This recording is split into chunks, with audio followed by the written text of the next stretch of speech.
क्या आप जानते हैं, पत्थर बनना सबसे बड़ी सजा नहीं थी, सबसे बड़ी सजा थी प्रतीक्षा।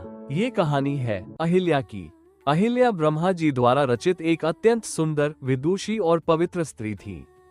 उनका विवाह महान तपस्वी महर्षि गौतम से हुआ था। दोनों का जीवन वन के आश्रम में तप, संयम और धर्म से चलता था। देवराज इंद्र अहिल्या की सुंदरता और यश से मोहित हो गए।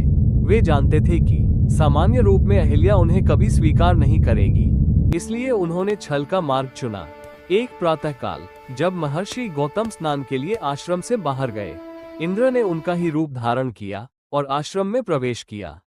अंधेरा था, समय भ्रम का था और अहिल्या सत्य को पहचान न सकी।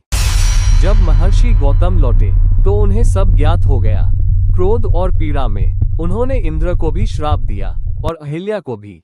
अहिल्या को श्राप मिला कि वे पत्थर बनकर निर्जीव अवस्था में युगों तक रहेंगी।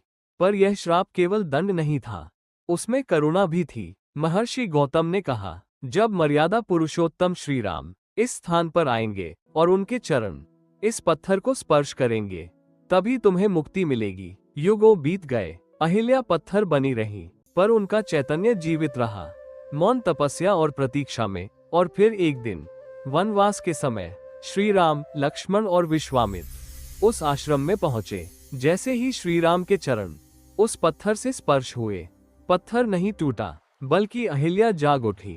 अश्रुपूरित नेत्रों से उन्होंने श्री राम को नमन किया।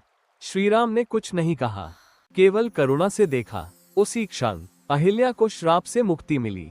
ये कहानी केवल श्राप की नहीं, ये कहानी है धैर्य, प्रायश्चित और करुणा की विजय की। जय श्री राम।